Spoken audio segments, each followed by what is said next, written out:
Hello दोस्तों, welcome back to English with Rahul sir. मैं स्वागत करता हूं आप सभी का इंग्लिश विद राहुल सर के इस चैनल में। मैं डायरेक्टर ऑफ एक्सीलेंस इंग्लिश शिक्षण संस्थान आहोर राहुल सिंह। दोस्तों, हमने 27 नवंबर को एक एग्ज़ाम करवाया था, एक्सीलेंस स्कॉलरशिप एग्ज़ाम 2022। इसकी आज आंसर की जारी करने वाले हैं। इस प्रश्न पत्र के अंदर जो भी प्रश्न आए थे, उम्मीद करता हूं आपके अच्छे हुए होंगे, आपके अच्छे मार्क्स आ रहे होंगे। इस सॉल्यूशन के बाद अगर आपको कोई भी समस्या है तो आप कमेंट बॉक्स में ज़रूर लिखिए। आपके कितने नंबर आ रहे हैं ये भी ज़रूर लिखिए। इस वीडियो को शुरू करने से पहले आप सभी ने अगर हमारा YouTube चैनल सब्सक्राइब नहीं किया है तो आज ही YouTube चैनल को सब्सक्राइब कीजिए और शेयर जरूर कीजिए। चलिए शुरू करते हैं। जो हमने क्वेश्चन पेपर की बात करते हैं,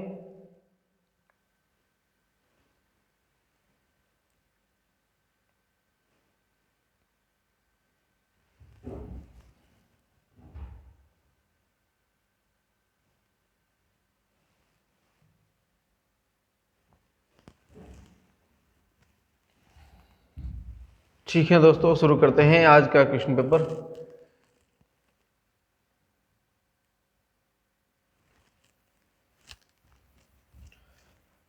ग्रेजुएशन लेवल का जो पेपर आया था, चलिए सबसे पहले इस पर बात करते हैं। ये है ग्रेजुएशन लेवल का जो पेपर आया था, इसकी ये आपका क्वेश्चन पेपर था दोस्तों। कुछ रूल्स पर बात करते हैं। सबसे पहले तो बहुत इंपॉर्टेंट कुछ रूल्स आपको दे रखे हैं। पहला है कि all questions are compulsory. All questions are compulsory, सारे प्रश्न जरूरी थे क्योंकि इंग्लिश यहीं से शुरू होती है दोस्तों। हम सोचते हैं कि इंग्लिश के लिए एक बार कोर्स कंप्लीट हो जाए उसके बाद मैं इंग्लिश बोलना सीखूंगा। मुझे ऐसा नहीं लगता। मुझे लगता है कि जब जगे तब सवेरा है। आपको लग रहा है कि अभी मुझे इंग्लिश सीखनी है, पहले प्रश्न से या जब मैं उठता हूँ, जागता हूँ, बात करता हूँ, उस समय मैं कितने इंग्लिश यूज करता हूँ, वही आपका फ्यूचर सेट करता है दोस्तों। तो दूसरा प्रश्न है, ईच क्वेश्चन कंटेन्स 2 मार्क्स। पर प्रश्न 2 नंबर का है। तीसरा है, there is no provision of negative marking assessment. Negative marking नहीं थी, बहुत अच्छा ऑप्शन था आपके पास। फिर था, all the questions are objective. सारे क्वेश्चन ऑब्जेक्टिव टाइप थे, ओएमआर शीट के थे। The answer the question fill in the blank circle of respective question carefully in the OMR sheet with black और ब्लू पेन। ओएमआर शीट बननी थी blue और black pen के साथ। चौथा है, नेक्स्ट वर्ड है, don't fill multiple circle for a single question. किसी भी प्रश्न के लिए डबल सर्कल नहीं करने थे। अगर आपने किए हैं तो आपका उत्तर गलत हो जाएगा। Right your name, number, roll number and other description carefully. अपना नाम, अपने रोल नंबर केयरफुली आपको भरने थे। तो ये बेसिक कुछ इंस्ट्रक्शंस थे आपके इस क्वेश्चन पेपर के अंदर। चलिए शुरू करते हैं आज का ये क्वेश्चन पेपर। सबसे पहले बात करते हैं क्वेश्चन नंबर फर्स्ट की।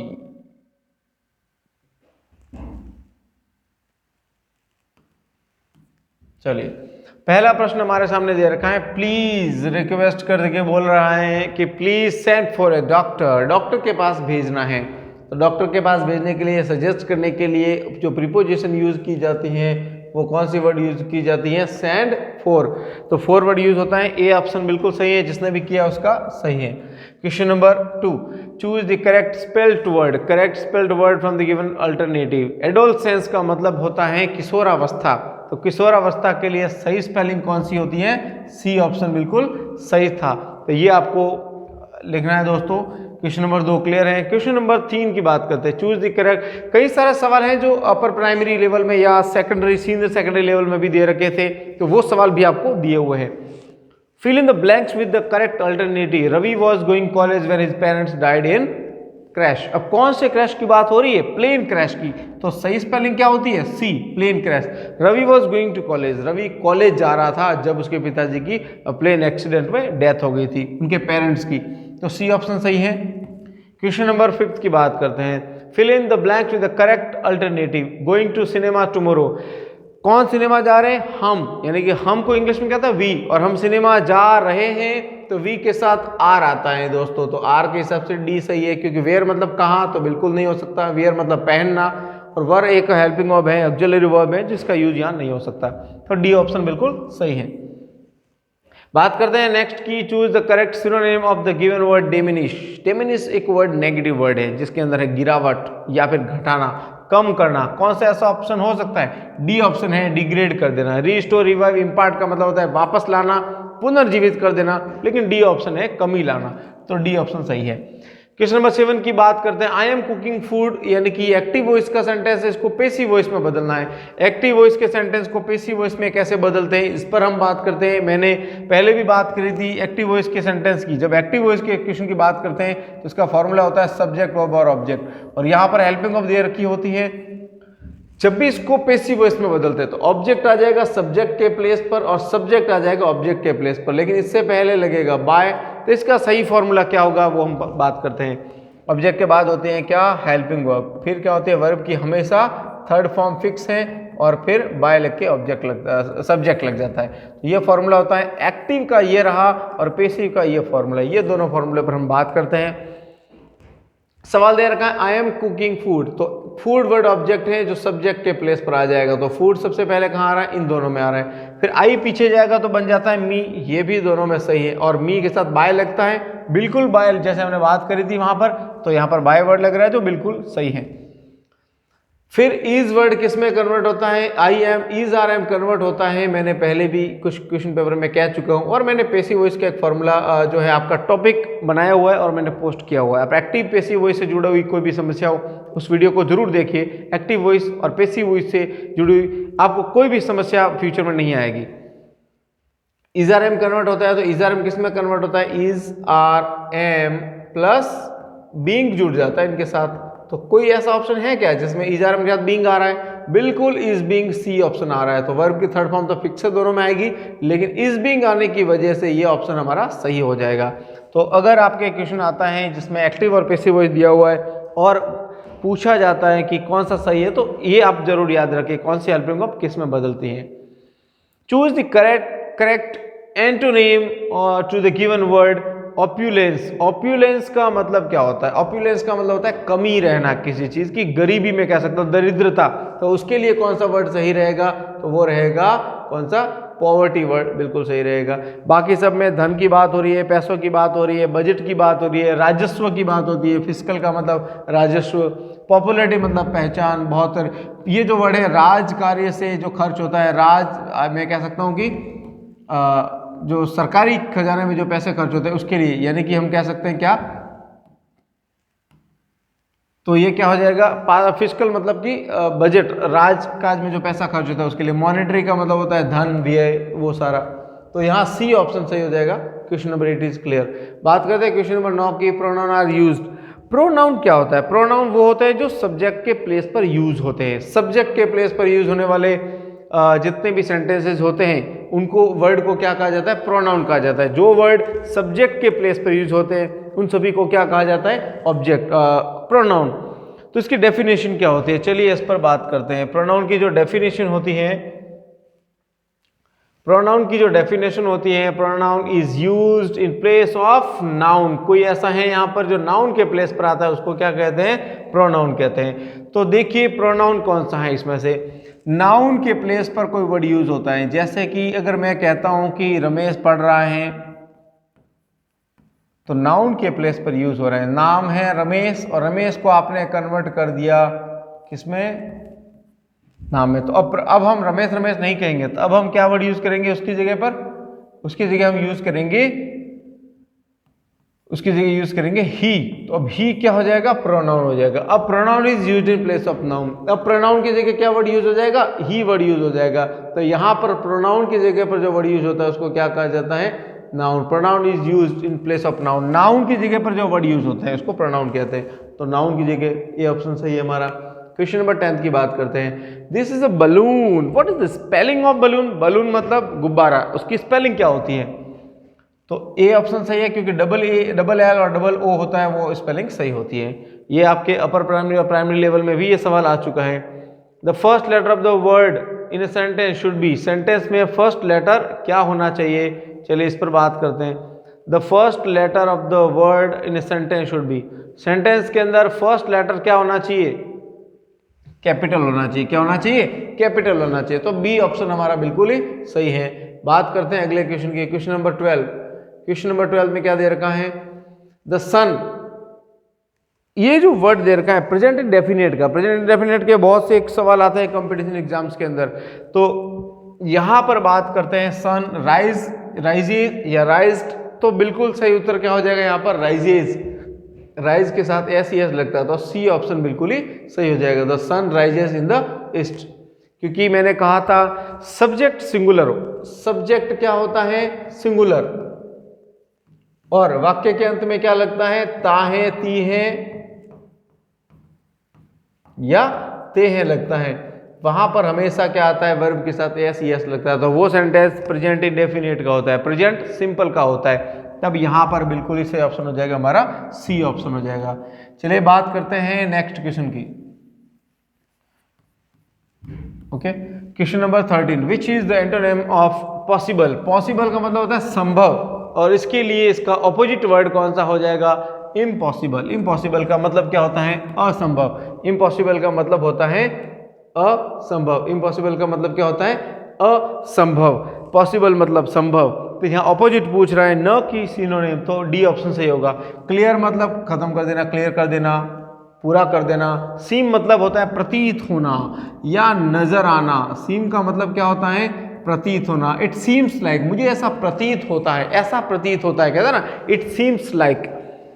और अराइव मतलब होता है पहुंचना, लेकिन यहाँ पूछ रहे हैं पॉसिबल का ऑपोजिट पूछा जा रहा है, तो बिल्कुल ही डी ऑप्शन हो जाएगा इम्पॉसिबल। तो क्वेश्चन नंबर 13 इज क्लियर। बात करते हैं क्वेश्चन नंबर 14 की, which is the synonym of word arrange. Arrange मतलब व्यवस्था करना, ऑर्गेनाइज करना, तो इसका सही सिनोनिम कौन सा हो जाएगा ऑर्गेनाइज। तो 14 नंबर क्वेश्चन भी हमारा बिल्कुल सही है। आगे बढ़ते हैं, क्वेश्चन की बात करते हैं। Question number 15, the synonym of attack. Attack मतलब होता है हमला कर देना किसी के ऊपर, इसको इंग्लिश में अटैक कहते हैं। किसके साथ, इसको इन्वेड भी कहा जाता है। कुछ वर्ड यहाँ से बहुत इंपॉर्टेंट बन रहे हैं, देखिए वॉर मतलब होता है युद्ध, डिस्प्यूट मतलब होता है विवाद, और कॉन्फ्लिक्ट मतलब होता है संघर्ष।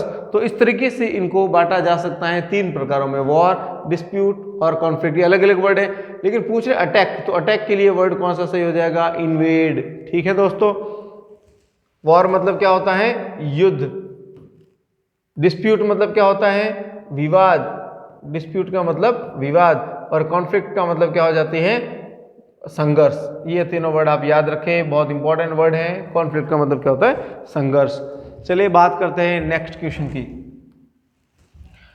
चलिए आगे बात करते हैं क्वेश्चन नंबर 16 की, the synonym of mad. Mad का सिनोनिम क्या होगा। चलिए इस पर बात करते हैं। The antonym of angry, sorry इससे पहले क्वेश्चन कौन सा रह गया हमारे, question number 16, the synonym of mad. तो बताइए मैड का सिनोनिम कौन सा होगा। मैड का सिनोनिम, मैड यानी कि पागल। हम बात करते हैं यहां पर सिनोनिम वर्ड की, जो इसके जैसा हो बिल्कुल ही। कौन सा वर्ड हो सकता है दोस्तों, इंसेन वर्ड होता है, पागल की तरह हरकत करने वाला, या साइको की तरह, साइको होता है साइको की तरह हरकत करने वाला, उसको इंग्लिश में क्या कहा जाता है इंसेन। न कि नर्वस, सेंसिबल, सेक्सिक यानी बीमार, नर्वस यानी हताश, और सेंसिबल मतलब कि सोचने लायक, सेंस या महसूस करने लायक। तो हमारा जो ऑप्शन होगा वो इंसेन, बी ऑप्शन बिल्कुल सही होगा। बात करते हैं क्वेश्चन नंबर 17 की, the antonym of angry. Angry का एंटोनिम क्या होगा, एंग्री का विलोम शब्द क्या होगा। एंग्री मतलब गुस्सा करना, गुस्सा, इसका ऑपोजिट क्या होगा शार्प, बिल्कुल नहीं हो सकता। काम नहीं हो सकता, क्या हो सकता है काम, बिल्कुल काम हो सकता है दोस्तों। यहाँ पर एंग्री का ऑपोजिट पूछ रहा है, सिमिलर नहीं पूछ रहा, तो ऑपोजिट के हिसाब से इसका सी ऑप्शन क्या हो जाएगा सही हो जाएगा। अब हम बढ़ते हैं आगे क्वेश्चन नंबर 18 की तरफ। तो one word substitution of old and weak, पुराना और कमजोर, पुराना और कमजोर, इसको क्या कहा जाता है। पुराना और कमजोर के लिए एक वर्ड क्या होता है, सिक यानी बीमार, हम्बल यानी नम्र, पोलाइट यानी भी होता है नम्र विनम्र, लेकिन इनफर्म का मतलब क्या होता है दोस्तों जर्जर, शोषित, टूटा हुआ, या एक तरह से कह सकते हैं बिल्कुल ही दुर्बल अवस्था में, तो उसको इनफर्म कहा जाता है। तो ओल्ड एंड वीक का सही ऑप्शन हो जाएगा ए। बात करते हैं क्वेश्चन नंबर 19 की, the correct noun form of decide. Decide की सही नाउन फॉर्म कौन सी हो जाएगी, डिसाइड की नाउन फॉर्म होती है डिसीजन। डिसाइड से कौन सा वर्ड बना है, डिसीजन बना है। ये तो वर्ब है, ये डिकेड अलग वर्ड हो जाता है, डिसी भी एक अलग वर्ड हो जाता है, लेकिन डिसी डिसाइड से बना वर्ड होता है डिसीजन, तो एक नाउन है, वो ऑप्शन हो जाता है सी सही है। क्वेश्चन नंबर 20 की बात करते हैं। The correct form of word lost, बिल्कुल लॉस्ट एक सेकंड फॉर्म है, इसकी फर्स्ट फॉर्म क्या हो जाएगी लूज, तो सही फॉर्म कौन सी हो जाएगी A lose. Question number 21 the correct spelling of patriotism, patriotism का मतलब क्या होता है देशभक्ति, और पैट्रियोटिक देशभक्त, तो यहां पर सी ऑप्शन सही है। स्पेलिंग देखेंगे आप यहां पर पैट्रियोटिज्म की स्पेलिंग क्या हो जाएगी patriotism. Question number 22 which is the synonym of small, small का सिनोनिम कौन सा हो जाएगा लिटिल, स्मॉल का सिनोनिम वर्ड कौन सा हो जाएगा लिटिल, क्योंकि स्मॉल मतलब भी छोटा, लिटिल मतलब भी छोटा, सिनोनिम का मतलब होता है समानार्थी शब्द। सो 22 का ऑप्शन सी सही हो जाएगा। क्वेश्चन नंबर 23 की बात करते हैं। क्वेश्चन नंबर 23, चलिए क्वेश्चन नंबर 23 पर बात करते हैं। Question number 23 which part of speech is happiness, happiness खुशियां क्या है, ये एक नाउन है, नाउन का एक प्रकार है हैप्पीनेस, ठीक है बिल्कुल बी ऑप्शन सही हो जाएगा। क्वेश्चन नंबर 24 की बात करते हैं। चलिए क्वेश्चन नंबर 24,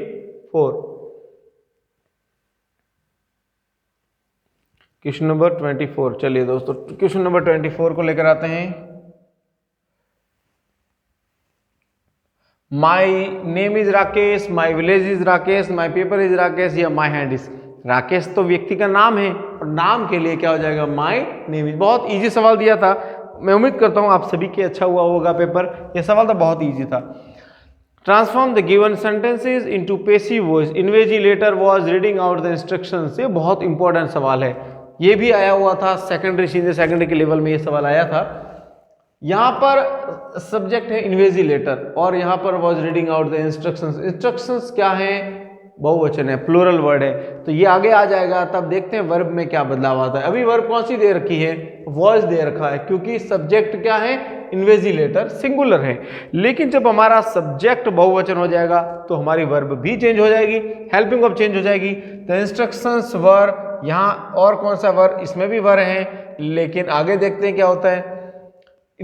वॉज वर बदल जाता है वॉज वर प्लस बीइंग में, इजारम बदल जाता है इजारम प्लस बीइंग में। तो वॉज दिया हुआ था वाक्य में दोस्तों, ध्यान से देखें सवाल को, वॉज दिया था, वॉज किस में कन्वर्ट होता है वॉज बीइंग में। कोई है वॉज वर बीइंग, बिल्कुल ये रहा was were being, were being. Was being नहीं हो सकता, आप सभी को पता है वॉज बीइंग नहीं हो सकता, कारण क्या है वॉज बीइंग नहीं होने का, बताइए वॉज बीइंग नहीं होने का क्या कारण है। क्योंकि अब हमारा सब्जेक्ट वॉज नहीं है दोस्तों, अब हमारा सब्जेक्ट सिंगुलर नहीं है, अब हमारा सब्जेक्ट बहुवचन हो चुका है। इंस्ट्रक्शंस, पहले सब्जेक्ट एक वचन था इन्विजिलेटर, इसीलिए हम सब्जेक्ट जो हेल्पिंग वर्ब लिखती थी वॉज लिखती थी, अब हेल्पिंग वर्ब लिख रही है वर, क्योंकि सब्जेक्ट बहुवचन हो गया है हमारा। उसके बाद हम बात करते हैं आगे क्वेश्चन नंबर, तो हमारा बी ऑप्शन कौन सा सही हो जाएगा, option number C, the instructions was being read out by the invigilator. और मैंने कहा था एक्टिव को पैसिव में बदलते हैं तो वाज बदल जाता है वाज वर प्लस बीइंग में। और एक बात हमेशा कंसेप्ट क्लियर कर लीजिए, पैसिव वॉइस में हमेशा वर्ब की थर्ड फॉर्म यूज की जाती है, कौन सी थर्ड फॉर्म, फिक्स है ये। बात करते हैं क्वेश्चन नंबर 26 की। ही इज MLA, आर्टिकल से सवाल आया, अच्छा सवाल है, ये नहीं कह सकते कि छोटे बच्चों के लिए, बिल्कुल नहीं, क्योंकि कंपटीशन में इस टाइप के सवाल अक्सर आते रहते हैं। देखिए अगर मैं बात करता हूं से लगाकर हम बात करें अंक तक और क से लगाकर य तक की अगर हम बात करें, तो से लगाकर अंक तक की जब बात करते हैं तो वहां पर क्या आता है आर्टिकल एन आता है, जब इसका साउंड चेक किया जाता है, जब इसको प्रोनाउंशिएट किया जाता है। तो एम को कैसे बोलेंगे एम, तो ए लेटर आ रहा है आगे, इसकी वजह से ये अब जो है वाउल्स अ से अंक तक के बीच का साउंड है इसका, और अ से अंक तक के बीच का साउंड है तो क्या आ जाएगा एन आएगा, और एन ऑप्शन इसमें सही हो जाएगा, और एन ऑप्शन है ऑप्शन नंबर बी। ये सवाल बहुत बार आया हुआ है, कई कंपटीशन एग्जाम में आया हुआ है, मोस्टली बच्चे गलत करके आते हैं, क्योंकि यहाँ आप वाउल्स और कॉन्सोनेंट के हिसाब से चलते हैं, जहाँ नहीं चलना है। वाउल और कॉन्सोनेंट की अगर हम बात करें तो वो छोटे लेवल तक ठीक है, लेकिन बात कंपटीशन की करते हैं तब हमें प्रोनाउंसिएशन चेक करना है, इसका एक्सेंट चेक करना पड़ेगा कि MLA दिया हुआ है यानी कि ए से शुरू हो रहा है, और हिंदी वाले उच्चारण की तरफ जाना पड़ेगा, तभी हमारा उत्तर सही होगा। बात करते हैं आगे नेक्स्ट क्वेश्चन की। चलिए नेक्स्ट क्वेश्चन पर बात करते हैं। क्वेश्चन नंबर 27, तो यहाँ पर ऑप्शन कौन सा सही हो जाएगा? हमारे बी ऑप्शन बिल्कुल ही सही हो जाएगा। कौन सा option? B option. Question number 27 की बात करते हैं। मनी वर्ड आया है, मनी के साथ मच आता है कि मैनी आता है? दोस्तों मच आता है, क्योंकि मनी को काउंट नहीं किया जा सकता, बिल्कुल नहीं किया जा सकता। मनी में तो क्या होता है, एक विद्यार्थी के लिए उसका धन क्या है? पढ़ाई है। स्टडी को थोड़ी ना काउंट किया जा सकता है, तो उसको भी तो धन कहा जा सकता है। धन मतलब रुपया ही नहीं होता, पैसा भी नहीं होता, समय भी आपका धन है। तो यहां पर मनी के लिए बात हो रही है तो मच आएगा, क्योंकि इसको काउंट नहीं किया जा सकता। हाँ, अगर यहां हम कहते हैं रुपए कितने, सिक्के कितने, कॉइन कितने, तब हम उनको काउंट कर सकते हैं, वहां पर हम मैनी लगा सकते थे। तो यहां पर बी ऑप्शन सही होगा, मच। अगला सवाल है हमारे सामने, she is an artist, she is a artist. तो आर्टिस्ट को पढ़ते हैं तब उसका फर्स्ट लेटर आता है आ, और आ वर्ड के कारण क्या आना चाहिए? मैंने अभी बात करी थी, आ वर्ड होता तो वहां पर बी ऑप्शन सही होगा। क्या आना चाहिए?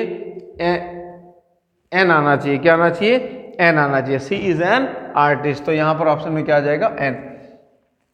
Question number 29, honesty is the best policy. Best word superlative degree में आता है, और सुपरलेटिव डिग्री में हमेशा क्या लगता है? द लगता है। तो ये क्या हो जाएगा? Honesty is the best policy. बात करते हैं आगे क्वेश्चन नंबर 30 की तरफ। I am fond of. Fond of का मतलब होता है शौकीन, किसी चीज का शौक रखने वाला। जैसे कि मुझे इंग्लिश पढ़ाने का शौक है, I am fond of teaching English, मुझे इंग्लिश बोलने का शौक है, I am fond of speaking English.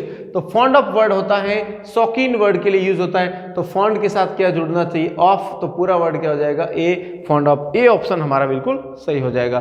Question number 31, he went to Delhi. वो दिल्ली गया, ट्रेन के द्वारा गया। कोई भी व्हीकल यूज करते हैं ट्रेवलिंग वगैरह के लिए तो वहां पर हमेशा बाय आता है, तो हमारा डी ऑप्शन बिल्कुल सही हो जाएगा। इसमें जो है प्रीपोजिशन क्या आएगी? D, by. तो अगर ऐसा कोई भी सवाल हो कि मैं कार के द्वारा, बाइक के द्वारा, तो वहां बाय का प्रयोग करेंगे, व्हीकल से पहले बाय आता है। तो 31 नंबर इज करेक्ट। बात करते हैं नेक्स्ट क्वेश्चन की। We obey traffic rules. हमें ओबे, ये एस बिल्कुल नहीं लगेगा दोस्तों, यहां पर एस होता है किसमें? एस होता है हमेशा सब्जेक्ट एक वचन होता है तब।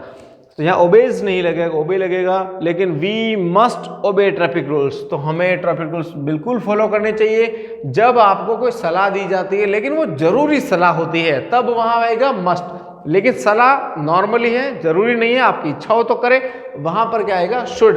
तो यहाँ पर सलाह तो है, लेकिन ये बहुत कंपलसरी है। अगर इस सलाह को फॉलो नहीं करोगे तो आपको पनिशमेंट भी दी जा सकती है, तो इसीलिए वहां मस्ट। तो चाहिए लेकिन जरूर करना चाहिए, तो मस्ट आएगा। मे मतलब शायद, कैन का मतलब सकता है, लेकिन यहाँ पर बात होगी किसकी? जरूरी काम है करने की, तो इसीलिए यहाँ पर क्या हो जाएगा? मस्ट ऑप्शन, ए ऑप्शन हमारा सही हो जाएगा। बात करते हैं क्वेश्चन नंबर 33 की।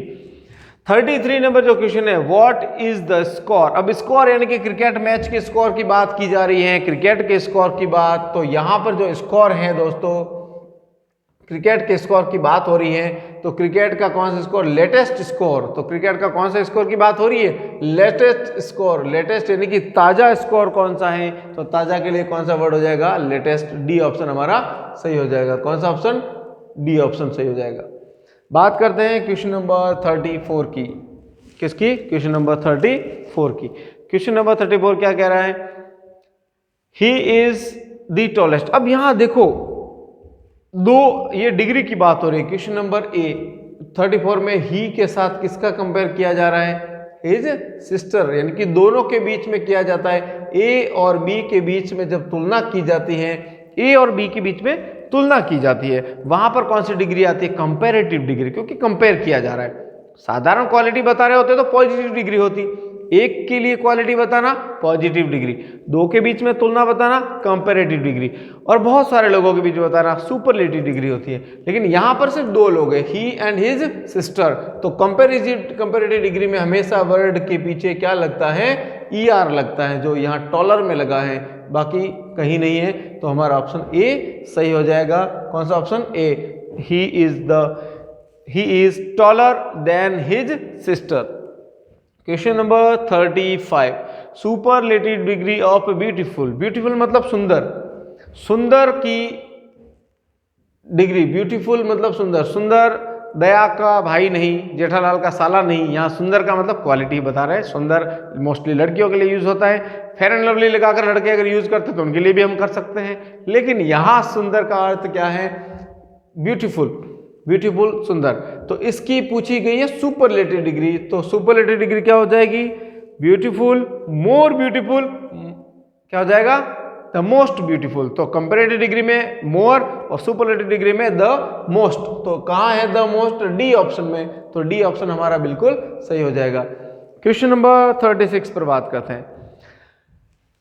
The comparative degree of much. Much की कंपैरेटिव डिग्री क्या होगी बताइए? मैनी, मच, मोर, ये बहुत सारे वर्ड आते हैं आगे, लेकिन बात करते हैं मच वर्ड की। तो इसकी कंपैरेटिव डिग्री क्या होगी? Much, more, the most. तो कंपैरेटिव डिग्री पूछी है तो मोर हो जाएगी। तो क्या पूछा है इसने सवाल?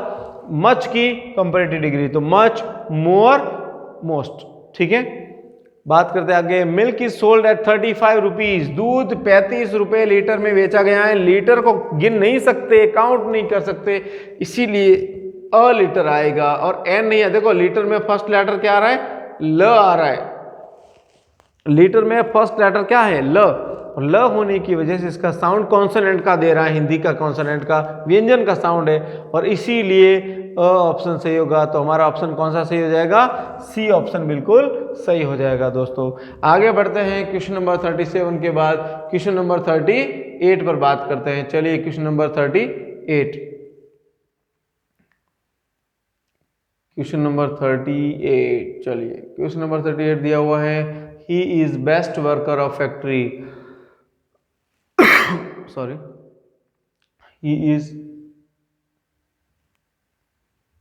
क्वेश्चन नंबर 38 क्या दिया हुआ है? He is best worker. बहुत अच्छा सवाल है ये, क्योंकि इसमें दो आर्टिकल्स पूछे हैं। सवाल बनता है ये ऐसा सवाल कंपटीशन में तो बहुत बार पूछा जाता है।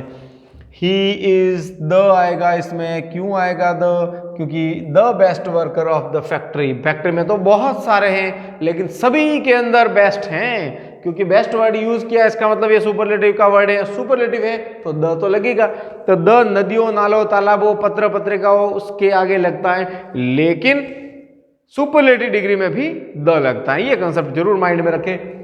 उसके बाद ये पूछ रहा है कि of the factory, but unfortunately, लेकिन बकिस्मत, खराब किस्मत की वजह से, अनफॉर्चुनेटली, संयोग से, लेस्ट पेड, इसको सबसे कम पैसा मिलता है। पैसा भी सबसे कम, और सबसे कम भी सुपरलेटिव डिग्री में आता है। तो सबसे कम, मैंने कहा था सबसे ज्यादा या सबसे कम, सभी के साथ तुलना करते हैं तो द लगेगा। तो इसमें भी द, और यहां पर भी क्या हो जाएगा दोस्तों? द। तो इस हिसाब से हमारे दोनों ऑप्शन किसमें है? द है, वो है बी वाले ऑप्शन में। तो 38 नंबर क्वेश्चन का बी ऑप्शन बिल्कुल सही हो जाएगा। आगे बढ़ते हैं क्वेश्चन नंबर 39 की तरफ। Find the kind of noun in a word diamond. Diamond मतलब क्या होता है? हीरा। ये क्या है? नाउन का कौन सा प्रकार होता है? ये एक धातु है, पदार्थ है। तो पदार्थवाचक संज्ञा कौन सी होती है? मटेरियल नाउन होती है। कॉमन नाउन नहीं होगी, कलेक्टिव नाउन समूह नहीं है, ये एब्स्ट्रैक्ट नहीं है। तो अ ऑप्शन बिल्कुल सही हो जाएगा। ठीक है, तो हमें कौन सा ऑप्शन सही चूज करना है? Material noun. जिसने लिखा है उनका उत्तर बिल्कुल सही है। आपके कितने मार्क्स आ रहे हैं दोस्तों? कमेंट में जरूर बताइएगा। क्वेश्चन नंबर 40 पर बात करते हैं। That is a chair. Chair का फर्स्ट लेटर क्या है? च है, और च होने की वजह से यहां पर क्या आएगा? ए आएगा। तो ए ऑप्शन कौन सा है? ए सही है। बहुत इजी पेपर दिया है। इस टाइप के सवाल मोस्टली नहीं दिए जाते, बट अगर ऐसा पेपर आया तो मैं उम्मीद करता हूं आप सबके अच्छा हुआ होगा। Question number 41। Mumbai has an ideal climate. Mumbai में कैसा क्लाइमेट है? आइडियल क्लाइमेट है, आदर्श क्लाइमेट। आइडियल का फर्स्ट लेटर आ है, और आ होने की वजह से ऑप्शन बी सही हो जाएगा आपका। तो 41 number question is also correct, बिल्कुल सही है। आगे बढ़ते हैं। 42 नंबर पर बात करते हैं। दोस्तों इंग्लिश इतनी इजी नहीं है और इंग्लिश इतनी टफ भी नहीं है। ये डिपेंड करता है कि हम इसको कैसे देखते हैं। एवरीथिंग इज गुड, लोग तो आपको बोलेंगे, लेकिन ये जिम्मेदारी आपकी है कि लोगों को जवाब कैसे देना है। हर एक को जवाब नहीं दिया जाता है। जवाब काम करके दीजिए। वो कहा जाता है ना कि काम ऐसा कीजिए कि नाम हो जाए, और नाम ऐसा कीजिए कि काम हो जाए। कहते हैं ना, नाम ऐसा, आपका नाम लेते ही काम हो जाए। तो ऐसा काम करना है दोस्तों दुनिया में। आगे बढ़ते हैं। क्वेश्चन नंबर बढ़ते हैं 42 की तरफ।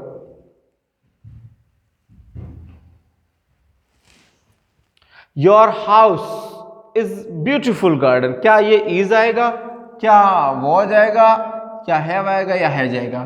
तो हमारे घर पर जब कोई चीज़ आपसे पास है, आपसे जुड़ी हुई है, वहाँ पर है जाता है। जैसे मेरे पास मार्कर है तो मैं कह सकता हूँ आई हैव मार्कर। उसके दो भाई हैं, ही हैज़ टू ब्रदर्स। तो किसी किसी पास कोई चीज़ें जुड़ी हुई हैं तो वहाँ पर हैज़ और हैव आता है। तो योर हाउस हैज़, क्योंकि घर में है ये गार्डन तो हैज़ आएगा। घर गार्डन नहीं है, अगर घर ही गार्डन है तो फिर इज आता। क्वेश्चन नंबर 43, क्वेश्चन नंबर 43 पर बात करते हैं। Find out noun. नाउन को फाइंड आउट करना है दोस्तों हमें। यहाँ पर नाउन कौन सा है? जब किसी का नाम है तो वो नाउन होता है। नाम क्या होता है? नाउन होता है। किसी का प्लेस है तो वो भी नाउन है। कोई थिंग है तो वो भी नाउन है। और कोई भी एनिमल है तो वो भी क्या होता है? नाउन होता है। तो ये सारे नाउन के प्रकार है। तो यहाँ नाम कौन सा है? वो है रोहित। और रोहित वर्ड एक नाउन है, इसीलिए ये क्या हो जाएगा? सही उत्तर है हमारा। तो फाइंड आउट नाउन में ये भी ऑप्शन सही है। Question number 44, noun is the name of person. बिल्कुल अभी मैंने बात करी थी इससे जस्ट पहले। नाउन क्या है? नाउन एक नेम है, थिंग है, प्लेस है, एनिमल है। तो noun is the name of person. और क्या क्या बच गया? प्लेस बच गया। तो बिल्कुल यही अब आपका ऑप्शन है 44 नंबर क्वेश्चन का A option, noun is the name of place. तो यहाँ पर प्लेस उत्तर आपका सही है। तो 44 का ऑप्शन ए करेक्ट हो जाएगा दोस्तों। 44 का ऑप्शन ए। 44 के बाद 45, find out second form of verb run. Run यानी कि दौड़ना। दौड़ना की सेकेंड फॉर्म क्या होती है? रैन। रन, रैन, रन। तो रन की सेकेंड फॉर्म होती है रैन। तो सी ऑप्शन सही है। बहुत इजी पेपर है, अच्छे सवाल दिए हैं, सबके सही हो रहे होंगे। कमेंट बॉक्स में बताते जाइए कैसे हो रहे हैं आपके सवाल। Find out second form of play. Play की सेकेंड फॉर्म प्लेड। बिल्कुल देखते ही उत्तर लगा दीजिए। जैसे ही सवाल देखा टिक लग रहे, इससे इजी क्या हो सकता है? Question number 47, find out second form of go. ये तो बहुत इजी हो जाएगा। गो की सेकेंड फॉर्म वेंट। इससे मुझे नहीं लगता इससे बेहतर कुछ हो सकता है। इतने सवाल इजी आ रहे हैं, बहुत अच्छे सवाल हो सकते हैं आपके। Which is correct word? Speak. Spelling की तरफ से देखें तो कौन सा शब्द सही है? क्या स्पीक की स्पेलिंग ये होती है? क्या SPIAK या SPEEAK या फिर SPEAK? बिल्कुल डी ऑप्शन सही है। तो डी ऑप्शन आप पर टिक कीजिए, बिल्कुल सही हो जाएगा आपका। Question number 49, which word is correct? कौन सा शब्द सही है? अंडरस्टैंड, अंडरस्टैंड, अंडरस्टैंड या फिर ये वाला अंडरस्टैंड। तो सही स्पेलिंग कौन सी होती है दोस्तों? B option, UNDERSTAND। तो बिल्कुल आपका बी ऑप्शन सही है यहाँ पर। फिर है लास्ट क्वेश्चन आज के इस क्वेश्चन पेपर का अंतिम सवाल आपका 50 नंबर प्रश्न, 50 number question. I can not deal with the stupid people. Stupid यानी कि स्टूपिड मतलब खराब लोग कह सकते हैं। स्टूपिड पीपल के साथ डील नहीं कर सकता। डील विथ, तो कौन सा हो जाएगा? सी ऑप्शन सही होगा, क्योंकि किसी के साथ, साथ के लिए कौन सा वर्ड यूज होता है? विथ वर्ड यूज होता है। तो यहां पर हमारा जो ऑप्शन हो जाएगा वो कौन सा हो जाएगा? Option number C, deal with. तो I can not deal with the stupid people. ये हमने सॉल्व किए कुल 50 प्रश्न ग्रेजुएशन लेवल के, जो आए थे आपके एक्सीलेंस स्कॉलरशिप पेपर 2022 27 नवंबर को। उम्मीद करता हूं आप सबके अच्छे नंबर आ रहे होंगे। आप सब कमेंट बॉक्स में लिखिए कि आपके सवाल के कितने सही हो रहे हैं और कितने नंबर आ रहे हैं। जल्दी से जल्दी लिखिए। और इसके बाद आपका रिजल्ट बहुत जल्द ही जारी होने वाला है। उम्मीद करता हूं आप सभी के ये पेपर अच्छा हुआ होगा। Thank you so much. एक बार फिर से आप सबको बहुत बहुत शुभकामनाएं।